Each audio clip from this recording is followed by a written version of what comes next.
अच्छा, आज के लेक्चर में हम लोग थ्योरम नंबर 7 को प्रूफ करते हैं। कहता है कि linear congruence a x congruent to B mod m has solution. एक लीनियर कॉन्ग्रुएंस के पास सोल्यूशन होगा if and only if d divides b, where d is the GCD of a comma m. कहता है in case d divides b, कहता है अगर D b को डिवाइड कर दे तो कॉन्ग्रुएंस के पास डी इनकॉन्ग्रुएंट सोल्यूशन होंगे मॉडुलो एम। अच्छा देखें, लीनियर कॉन्ग्रुएंस होती क्या है? A x congruent to B mod M. Simply मैं आपके पास अगर एक लीनियर कॉन्ग्रुएंस लिखूं तो 2x कॉन्ग्रुएंट टू 5 मॉड 7, और इधर ए ज़ीरो नहीं होना चाहिए, ठीक है, मॉड एम में। वो अगर ए ज़ीरो हो गया तो ज़ीरो मल्टीप्लाई एक्स, वो तो सारे को ज़ीरो कर देगा ना। तो A x congruent to B mod M, इसे हम लीनियर कॉन्ग्रुएंस कहते हैं। बिल्कुल, आप अगर देखो तो एक लीनियर इक्वेशन की तरह, बस ये मॉड के अंदर है। लीनियर इक्वेशन भी तो आप ये लिखते हो ना, a x equal to B, तो ये भी वैसे ही है, A x equal to B. बस ये चूंकि मॉड की बात कर रहे हैं, कॉन्ग्रुएंस की बात कर रहे हैं, तो मॉड एम में तो हम इसे लीनियर कॉन्ग्रुएंस कहते हैं।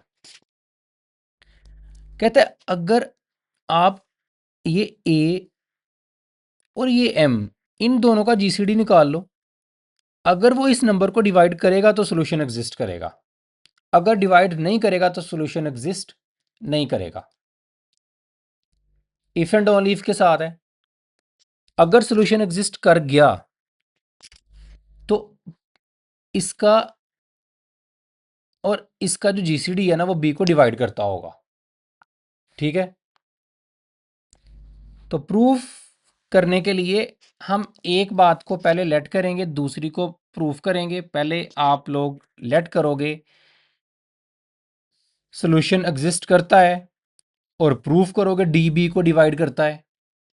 उसके बाद आप ये लेट कर लेना कि डी बी को डिवाइड करता है, और ये प्रूफ कर देना कि सोल्यूशन एग्जिस्ट करता है। सही है। तो कोई एक बात पहले लेट कर लेते हैं। Let a x congruent to B mod m has solution.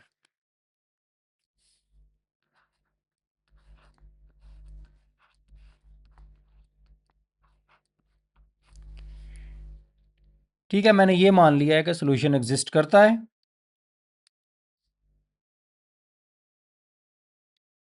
और उस सोल्यूशन का नाम रख लेते हैं हम लोग एक्स नॉट। कुछ ना कुछ तो फिर होगा ना। तो इक्वेशन क्या बन जाएगी? ए x naught congruent to B mod M.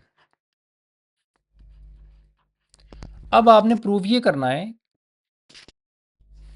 कि डी जो कि ए और एम का जीसीडी है, वो बी को डिवाइड करेगा। ये बात हम लोग अब किसी तरह से प्रूफ करने की कोशिश करते हैं। अच्छा, इससे मैं लिख सकता हूं एम डिवाइड करेगा ए एक्स नॉट माइनस बी को,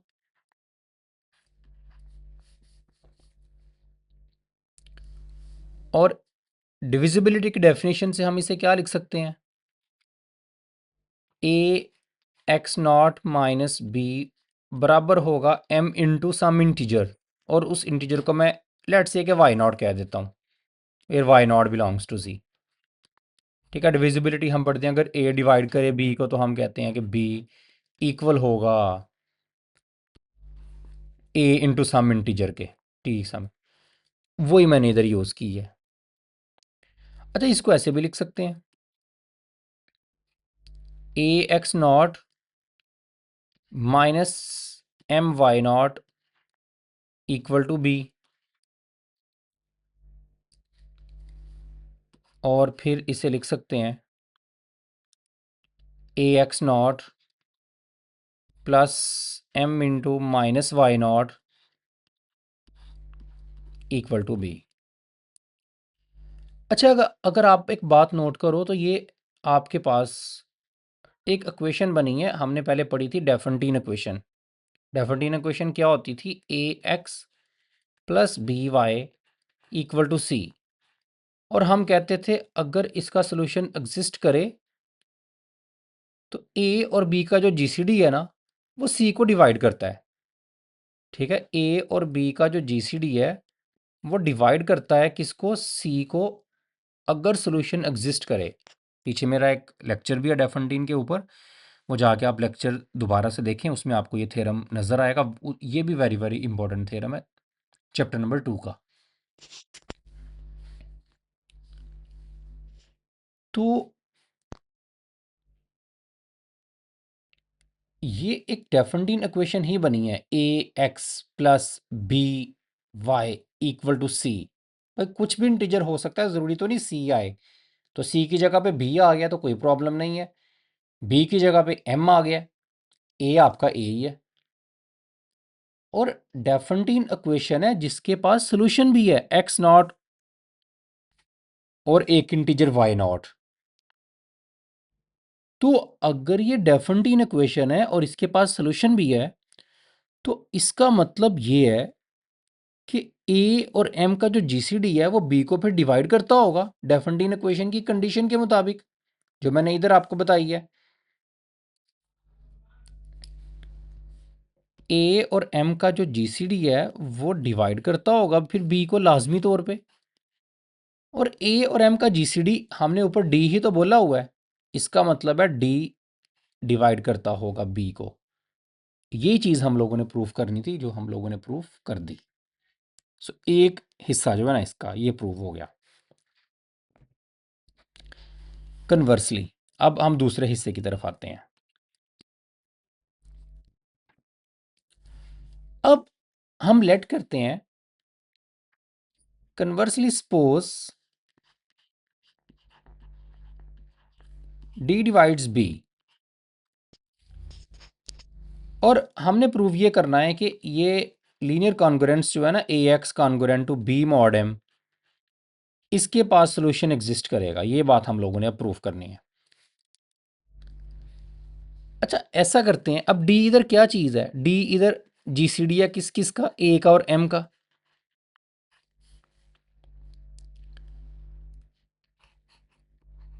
तो ऐसा करते हैं, एक इक्वेशन खुद से बनाते हैं। क्या करते हैं? ए x plus m y equal to B. और आपको अब पता चल चल गया होगा कि ये कौन सी इक्वेशन है, ये डेफेंटीन इक्वेशन है। तो देखें, ए और एम का जो जीसीडी है डी, वो आपने माना हुआ बी को डिवाइड कर रहा है। तो इसका मतलब है कि इस डेफेंटीन इक्वेशन के पास सोल्यूशन एग्जिस्ट करेगा। ठीक है, तो ये इसके पास सोल्यूशन होगा, हैज सोल्यूशन। ठीक है, इफ एंड ओनली इफ के साथ है ना, कि अगर डेफेंटीन अगर ए और एम का जीसीडी इसको डिवाइड करे तो सोल्यूशन एग्जिस्ट करता है, और अगर सोल्यूशन एग्जिस्ट करे तो ए और एम का जीसीडी बी को डिवाइड करता है। तो इधर डिवाइड कर रहा है। इक्वेशन मैंने खुद से बनाई है इस तरह की, a x plus m y equal to b, कि जिधर डी बी को डिवाइड करे, राइट साइड पे मैंने खुद से बी रखा है। ठीक है, इधर मैंने खुद से ये एम रखा है, खुद मैंने ए रखा है। तो इसका सोल्यूशन जब एग्जिस्ट कर रहा है तो मैं उसे कह देता हूँ एक्स नॉट वाई नॉट। ठीक है, has solution x naught y naught कह देते हैं से। तो ये क्या बन जाएगी? ए x naught m Y naught equal to b. अगर मैं इसी डेफिनेट इक्वेशन को मॉड m के अंदर देखूं तो मॉड m में a x नॉट तो वैसे ही रहेगा, m y नॉट जो है ना इसकी जगह पे 0 आ जाएगा। मॉड m में देख रहे हैं ना, तो जो नंबर होते हैं ना जिनको m y नॉट को m डिवाइड करता है, ठीक है, जो नंबर उसको डिवाइड कर रहा हो तो वो उनकी जगह पे 0 आ जाता है, ठीक है।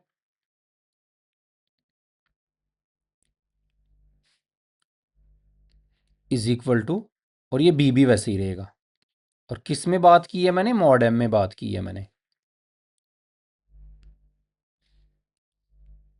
तो इधर से a x नॉट,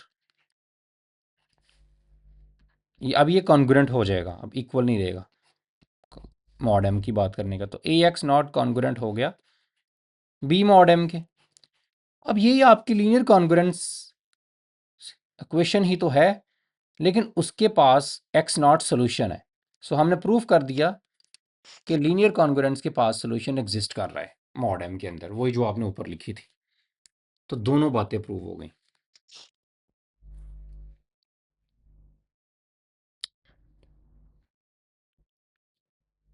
अच्छा, ये जो जीरो वाली बात है ना इधर, ये मैं आपको बता दूं कि देखें अगर मॉड 6 है ना,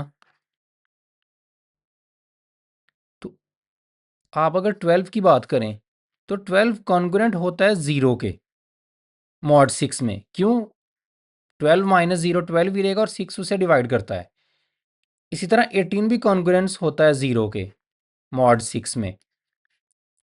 तो जो नंबर डिवाइड कर रहे होते हैं ना पूरा पूरा, वो उनकी जगह पे 0 लगाया जा सकता है। तो एम वाई नॉट जो है ना उसे m डिवाइड करता है, इसलिए एम वाई नॉट जो है ना ये कॉन्ग्रुएंट होगा किसके, 0 के मॉड m में।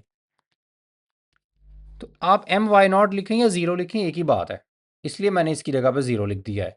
और उसके बाद मेरे पास वही चीज़ बनी है जो मुझे चाहिए थी, और उसके पास सोल्यूशन भी है। अच्छा, अब वो कहता है कि अगली बात कहता है अगर डिवाइड कर दे, वो तो हमारी पहली कंडीशन थी, ये हमने पूरी कर दी है। इधर से लेके इतना हमने अभी तक थ्योरम जो है ये प्रूफ कर दिया है। अब वो कहता है कि डी इनकॉन्ग्रुएंट सोल्यूशन आएंगे मॉड m के अंदर, ये चीज़ हम लोगों ने प्रूफ करनी है। अच्छा, दोबारा से वो लेक्चर सोच याद करें डेफिनेट इक्वेशन का, यहाँ से जाके आप देखें एक बार। हमने जब बोला था कि सोल्यूशन निकल आते हैं, डेफिनेट इक्वेशन का सोल्यूशन जब निकल आता है ना, तो एक उसका सोल्यूशन निकलता है एक्स नॉट वाई नॉट। जो बाकी सोल्यूशन है जिन्हें हमने एक्स डैश का गालबन नाम दिया था उधर, वो कैसे निकलते हैं? हमने बोला था कि वो निकलते हैं एक्स नॉट जो पहले निकला है प्लस हमने उधर लिखा था बी ओवर डी टी। इसी तरह से वाई डैश भी जो था ना वो हमने लिखा था वाई डैश इक्वल, हमने लिखा था y naught minus a over d t where t is some integer, t belongs to g. तो हमने जब बोला है कि इस डेफिनेट इक्वेशन के पास सोल्यूशन एग्जिस्ट कर रहा है जिसे हमने एक्स नॉट और वाई नॉट बोला है, और क्यों एग्जिस्ट कर रहा है? क्योंकि डी बी को डिवाइड कर रहा है। जब इन इन दोनों का जीसीडी इस नंबर को डिवाइड करे, तो मैंने पहले भी बताया है कि सोल्यूशन एग्जिस्ट करता है। तो जो सोल्यूशन होगा ना आपके पास एक्स डैश, वो मैंने बताया कैसे निकलेगा। एक वही एक्स नॉट जो पहले आपने पर्टिकुलर सोल्यूशन माना है,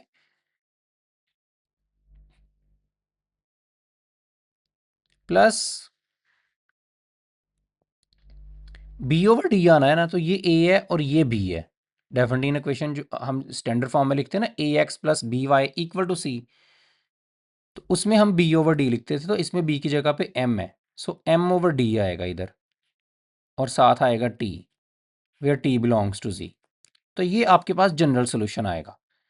वाई में इधर नहीं लिख रहा क्योंकि हमें लीनियर कॉन्ग्रुएंस में सिर्फ x चाहिए, y तो हमें चाहिए ही नहीं, तो इसलिए मैं y वाला जो है ना, ये वाला वो हिस्सा मैं छोड़ रहा हूँ।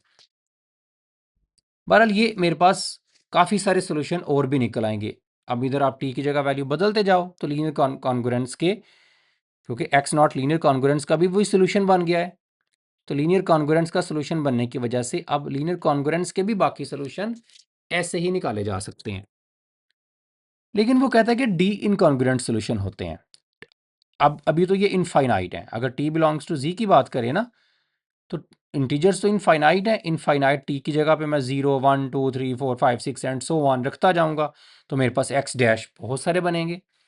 लेकिन मॉड m के अंदर वो कहता है फाइनाइट नहीं आते, सॉरी इनफाइनाइट नहीं आते, मेरे पास डी इनकॉन्ग्रुएंट सोल्यूशन निकलते हैं, यानी कि जितना जीसीडी है ना उतने इनकॉन्ग्रुएंट सोल्यूशन आते हैं। देखें वो कैसे, हम ये कहते हैं कि अगर तुम t की जगह पे 1 रखोगे ना, तो सोल्यूशन क्या आएगा, x dash is equal to x naught plus m over d, ये पहला सोल्यूशन निकलेगा। अगर t की जगह पे 2 रखेंगे तो मेरे पास एक और सोल्यूशन आएगा, x naught plus 2 m over d, 2 को मैं पहले लिख रहा हूं। और अगर तुम t की जगह पे 3 रखोगे तो मेरे पास एक और सोल्यूशन आएगा, x naught is equal to, sorry x dash equal to x naught plus 3 m over d and so on. इसी तरह करते करते अगर मैं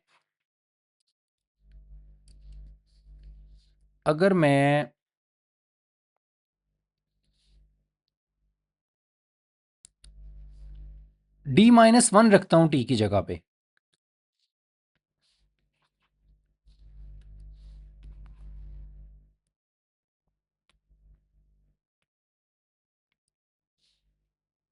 ठीक है, ये क्या इसमें कर, अगर मैं d-1 तो मेरे पास सोल्यूशन क्या बनेगा, x dash is equal to x naught plus d-1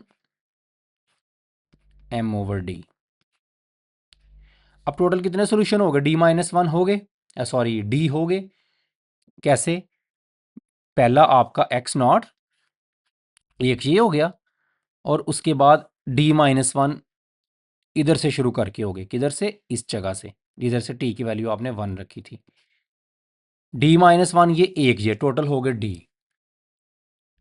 अब अगर मैं d माइनस के बाद 1 के बाद अगर मैं t की जगह पे d भी रख दूं, तो फिर क्या होगा, x डैश क्या बनेगा, एक्स नॉट प्लस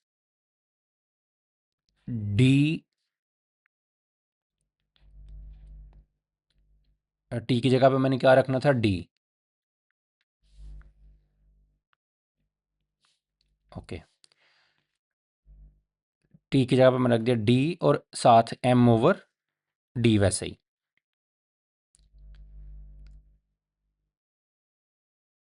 लेकिन अगर मैं इसको मॉड, अब देखें अगर मैं d, तो डी से कट नहीं जाएगा, तो बाकी क्या बचेगा, x डैश किसके बराबर बच जाएगा, एक्स नॉट प्लस एम के। अगेन चूंकि हम मॉड m में बात कर रहे हैं, तो मैंने आपको पहले ही बताया है कि m को डिवाइड करेगा ना, तो इसकी जगह पे मैं 0 लगा सकता हूं। तो उस केस में जो आपका x डैश है ना, वो किसके बराबर इसकी जगह पे 0 आ जाएगा, तो वो एक्स नॉट या के बराबर आ जाएगा मॉड m के अंदर।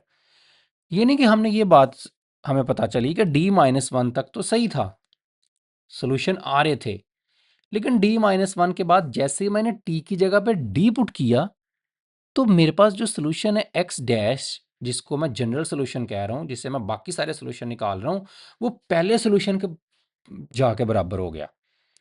इसका मतलब है कि t जो है ना, उसमें d-1 तक ही नंबर पुट किए जा सकते हैं, उसके बाद सोल्यूशन आपके रिपीट होने शुरू हो जाएंगे।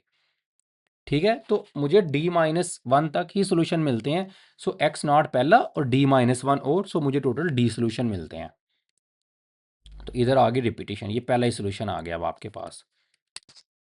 हमने एक बात और भी नोट की, मैंने एक और भी बात नोट करें कि अगर मैं x naught plus m over d t, अगर मैं इस टी की जगह पे, यही था ना मेरे पास जनरल सोल्यूशन, कहता है अगर मैं टी की जगह पे एक और नंबर पे पुट करके देखते हैं, वो कौन सा, मैं इस टी की जगह पे पुट करता हूं।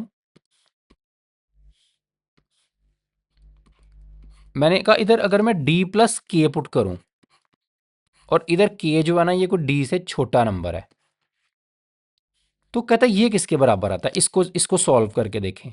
ये बराबर आएगा x naught plus m over d into d plus m over d into k. Again d d से कट जाएगा, एम की जगह पे जीरो लगा देंगे मॉड एम में, तो ये बराबर आएगा x naught plus m over d k. तो कहते हैं डी प्लस के करने से कोई नया सोल्यूशन नहीं आया, वो वही आया है कि अगर आप टी की जगह पे डी प्लस के लगाओगे ना, तो वो किसके बराबर एंड पे निकला है कि जब ये क्या है, एम ओवर डी, टी की जगह पे क्या है, के। तो कहता है टी की जगह पे के लगाने से जो सोल्यूशन आता है वो सोल्यूशन बराबर है कि अगर आप टी की जगह पे डी प्लस के लगाओ। तो हमारे पास के लेस देन डी नंबर है कोई भी, तो कहता है लेस देन डी से छोटे नंबर जब आपने लगा दिए हैं ना, तो जब उसके अंदर जब आप डी प्लस करोगे, तो डी प्लस करने से कोई फर्क नहीं पड़ेगा, यानी कि के तक ही सोल्यूशन रहने हैं, उसके बाद वही सोल्यूशन बार बार रिपीट होने हैं। तो ये पीरियोडिसिटी का उसको शो कर रहा है। सो आसान लफ्जों में हमारे पास टोटल डी सोल्यूशंस हैं, उसके बाद वही सोल्यूशन बार बार रिपीट होने हैं, हम इधर ये बताना चाह रहे हैं। और अगर मैं इसको भी जीरो कर दूं, इसको भी तो एम डिवाइड करता है ना, तो ये देखें ये बराबर आ जाना एक्स नॉट के। तो देखें आपके पास वही सोल्यूशन बार बार रिपीट होता है। सो हमारे पास ये तीसरा। अब हमें एक और भी प्रॉब्लम है। हमने कहा ये बात तो हमने प्रूफ कर दी कि डी माइनस वन तक सोल्यूशन आते हैं, उसके बाद सोल्यूशन रिपीट होना शुरू हो जाते हैं। मैंने टी की जगह पर डी भी रख के देख लिया, और बाद में मैंने उसको पीरियोडिक में भी चेक करके देख लिया। लेकिन हमें अभी और भी कन्फ्यूजन थी कि क्या ये सारे सोल्यूशन मेरे पास जो हैं ये इनकॉन्ग्रुएंट हैं, क्योंकि अगर इनमें से भी कोई दो आपस में कॉन्ग्रुएंट निकल आए, फिर तो मेरे पास डी भी नहीं बचेंगे, फिर तो मेरे पास और कम हो जाएंगे। लेकिन उसने बोला है कि डी आपके पास ज़रूर हैं, उससे ज़्यादा भी नहीं है, उससे कम भी नहीं है। ज़्यादा वाली बात तो मैंने प्रूफ कर दी है, अब कम वाली बात भी मैंने प्रूफ करनी है कि डी से कम भी नहीं है, इसलिए इनमें से मैंने प्रूफ करना है कि कोई दो आपस में सेम नहीं हो सकते। उसे प्रूफ करने के लिए मैं कहता हूं कि ऐसा करते हैं कि एक सॉल्यूशन लेते हैं, x dash is equal to x naught plus m over d t है ना। तो टी की जगह पे मैं कहता हूं कि पहले हम टी वन रखते हैं, तो एक सॉल्यूशन कर लेते हैं x naught plus m over d t one. और टी वन हम कहते हैं डी से कोई छोटा नंबर है, वन है, टू है, थ्री है, फोर है, डी माइनस वन तक कुछ भी हो सकता है। और एक और सॉल्यूशन ले लेते हैं मैं एक्स डैश, जो कि मेरे पास है x naught plus m over d t two, और टी टू भी डी से छोटा नंबर है। मैं कहता हूँ कि ये दोनों सॉल्यूशन आपस में सेम ही है। अगर ये सेम है तो एक अंदर से निकालना पड़ेगा, तो फिर मेरे पास डी सॉल्यूशन बाकी नहीं बचेंगे, डी से कम हो जाएंगे। तो मैं अगर इन्हें सेम मान लेता हूँ दोनों सॉल्यूशंस को, तो इसका मतलब है x naught plus m over d t one को मैं कॉन्ग्रुएंट मानना चाह रहा हूँ x naught plus m over d t two के मॉड एम में। तो क्या होगा, ये इससे कट जाएगा, तो m over d t one बराबर रह जाएगा m over d t two के मॉड एम में। सही है। तो इसका मतलब है कि m डिवाइड करेगा m over d t one minus m over d t two को। इसका मतलब है m डिवाइड करेगा t one minus t two, m over d common चला जाएगा, m को m से काट दो, ये d इधर आ जाएगा, सो d डिवाइड करेगा t one minus t two को। भाई T1 भी डी से छोटा था, T2 भी डी से छोटा था, तो T1 माइनस T2 ये भी डी से छोटा होगा। ये छोटा नंबर है, ये बड़ा नंबर है, बड़ा नंबर कैसे डिवाइड कर सकता है छोटे नंबर को? नॉट पॉसिबल, ये पॉसिबल नहीं है। इसका मतलब ये हुआ कि जो पहले सॉल्यूशन आपने निकाले हैं ना, डी से पहले ये वाले डी माइनस, इनमें से कोई से भी आप दो रखते हो तो हमें कॉन्ट्रडिक्शन मिलती है, यानी कि ये सारे डिफरेंट है। इसका मतलब है ना डी से ज़्यादा सोल्यूशन है, ना ही मेरे पास डी से कम सोल्यूशन है। सो हमने ये भी बात प्रूव कर दी कि मेरे पास जो इनकॉन्ग्रुएंट सोल्यूशन है उनकी तादाद वो कितनी है? D. D mutually incongruent solution model हुआ है। तो ये मेरे पास तीसरा हिस्सा भी प्रूव हो गया। अच्छा, हम एक और इधर काम भी करते हैं। आप इतना एग्जाम में इतना प्रूफ भी लिख सकते हैं। तो आपकी बुक पे उसने एक और बात भी लिखी है कि अगर मेरे पास एक लीनियर कॉन्ग्रुएंस है ए एक्स, इसे मैं इधर करता हूँ, कि मेरे पास एक ए एक्स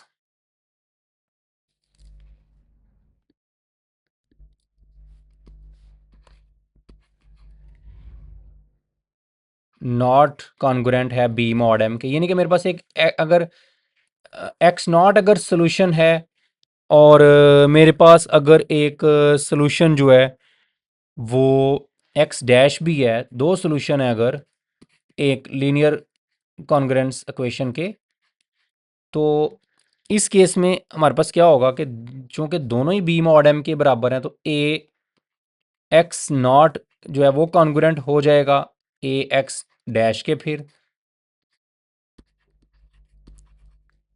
मॉड एम में। अब इधर चूंकि हम ये बात तो मान ही चुके हैं ना कि सोल्यूशन एग्जिस्ट करता है, तो इसीलिए दो सोल्यूशन लहदा ले रहे हैं, एक एक्स नॉट ले रहे हैं, एक एक्स डैश ले रहे हैं।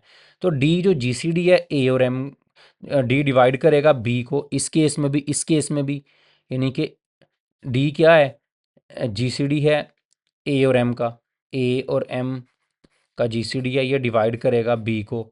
ठीक है, तो इधर से मैं, अब इसका मतलब है कि डी चूंकि जी सी डी है ए और एम का, तो डी जी सी डी जो होता है वो ए को भी डिवाइड करता है, और वो डी जो है वो एम को भी डिवाइड करता है, यानी कि वो ग्रेटेस्ट कॉमन डिवाइजर होता है दोनों का। तो इधर से मैं ए को लिख सकता हूँ, a is equal to d into some integer, so d r लिख देते हैं, और इधर से मैं एम को लिख सकता हूँ डी इंटू सम इंटीजर, और मैं इधर लिख देता हूँ डी एस। और हमें पता है आर और एस का जो आपस में जीसीडी होता है ना, वो हमेशा वन होता है, ये हम चैप्टर नंबर 2 में पढ़ चुके हैं। अच्छा, जो गिवन इक्वेशन है ना एक्स डैश, जो हमने कंपेयर की थी, ये वाली a x naught equal to a x dash वाली, इधर वैल्यू पुट कर देते हैं, तो इस ए की जगह पे आ जाएगा डी आर, और साथ आ जाएगा एक्स नॉट, और इस ए की जगह पे हम लगा देते हैं जो है ना d r x dash mod M.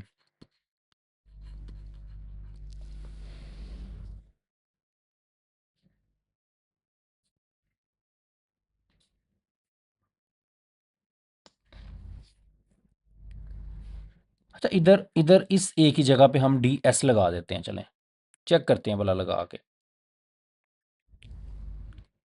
तो इस इससे हम ये लिख सकते हैं एम डिवाइड करेगा, वही जो कॉन्ग्रुएंस की डेफिनेशन है, d s x naught minus d r x dash को,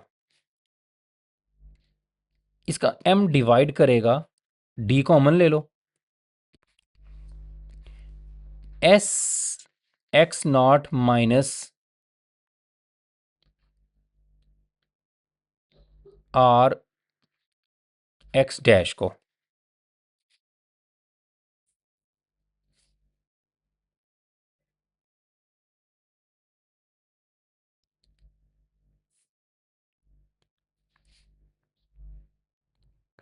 अब m जो है वो बराबर किसके है? डी एस के। तो m की जगह पे हम इधर डी एस लगा देते हैं, सो डी एस डिवाइड करेगा d into s x naught minus r x dash को।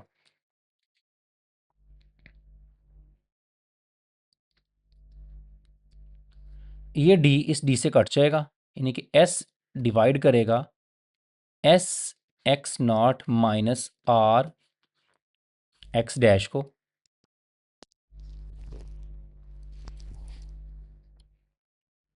अच्छा, अगर मैंने इधर आर ही रहने दिया होता, एस ना लगाया होता, मैं इसी चीज़ को चेक करना चाह, अगर इधर आर ही रहने दिया होता तो किधर किधर आर आता, इधर आर आता, इधर आर आता, इधर आर आता और इधर आर आता। सही है, ठीक है, वही मैंने किया। अब एम की वैल्यू जब लगाई, डी डी से काट दिया, तो इसका मतलब है एस डिवाइड करेगा आर, कॉमन आ जाएगा, एस होता फिर कॉमन नहीं था ना, इसलिए मैंने आर ही लगा दी, x naught minus x dash को। अब एस और आर का जीसीडी तो 1 है, ये इसको तो डिवाइड नहीं करेगा, तो फिर ये इसको डिवाइड करेगा। ये चैप्टर नंबर 2 में एक थ्योरम था बड़े शुरू में। सो एस डिवाइड करेगा x naught minus x dash को। इसका मतलब है x naught minus x dash equal आएगा एस इंटू सम इंटीजर। मैं उसको लिख देता हूं s into h, h belongs to g. तो इधर से जो एक्स डैश है ना, एक्स डैश को उधर ले जाते हैं, तो एक्स डैश इक्वल आ जाएगा x naught plus s H के। अब आप ये बोलोगे कि एक्स डैश तो उधर जाएगा, एस एच तो इधर आके माइनस होगा, तो इधर मैं इंटीजर एक लिख लेता हूँ माइनस एच, और कोई इंटीजर लिखना है ना तो माइनस एच लिख लेते हैं, मैं इधर पॉजिटिव रखना चाह रहा हूँ, ठीक है। तो जब हमने लिखना है,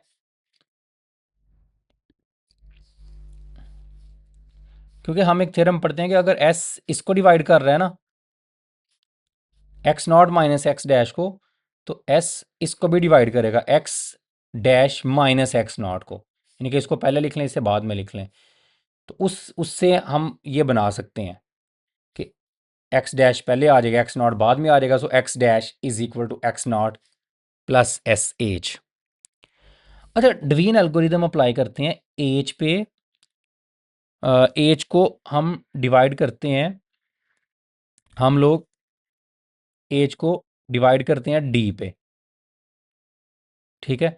और कोई क्वेश्चन आएगा और एंड पे कोई रिमाइंडर आएगा, रिमाइंडर आपका क्या होगा, जो जिससे डिवाइड कर रहे हैं उससे छोटा होगा और ज़ीरो से क्या होगा, बड़ा होगा। तो इधर से मैं लिख सकता हूँ कि h equal to d Q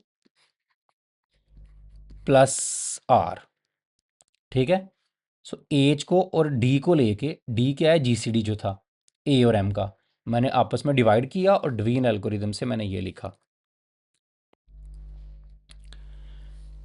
तो एक्स डैश क्या बन जाएगा आपका, एक्स नॉट प्लस एस,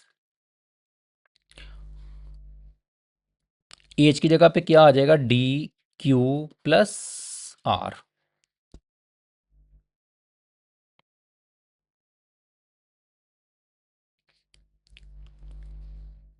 सो एक्स डैश को हम लोग लिख सकते हैं एक्स नॉट, ये आ रहेगा D S Q plus R S.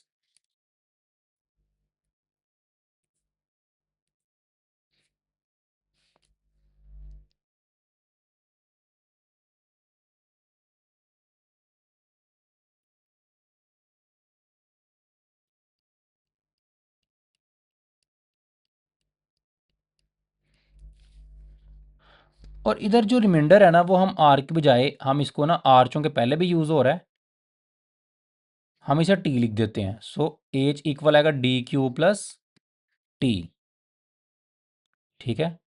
और इधर भी कर दें, आप आर भी लिख सकते हैं, लेकिन आर ऊपर भी यूज़ हो रहा है तो वो मिक्स हो रहा है, तो आप इधर टी लिख दें, टी छोटा होगा डी से, ज़ीरो से रिमाइंडर है, टी इधर लिख दें, इधर भी टी लिख दें। सो एस टी, सो एक्स डैश इक्वल आ गया एक्स नॉट,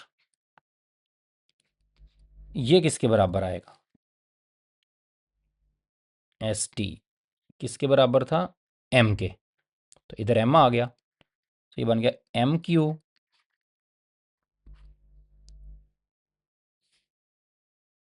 टी वैसे ही रहेगा, एस की जगह पे क्या आ जाएगा,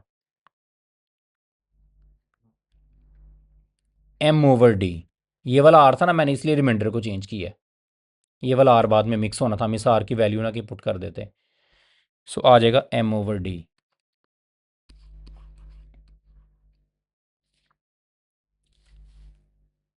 सो एक्स डैश जो है ये हमारे पास कॉन्ग्रुएंट हो जाएगा एक्स नॉट, इसकी जगह पे तो ज़ीरो आ जाएगा, ठीक है, एम इसको डिवाइड करता है, m over d into t, और टी इधर क्या था, रिमाइंडर था जो डी से लेस था, तो इसका मतलब है कि इसके पास मॉड एम में टी क्योंकि डी से छोटा है ना, तो ज़ीरो से लेके डी माइनस वन तक कोई नंबर होगा, तो मेरे पास D minus one incongruent solution जो ना एग्जिस्ट करेंगे। तो ये सारा ऑप्शनल है, आप इसको बेशक ना भी करें तो उसके बगैर भी आपका थ्योरम जो है वो पूरा हो जाता है, ठीक है।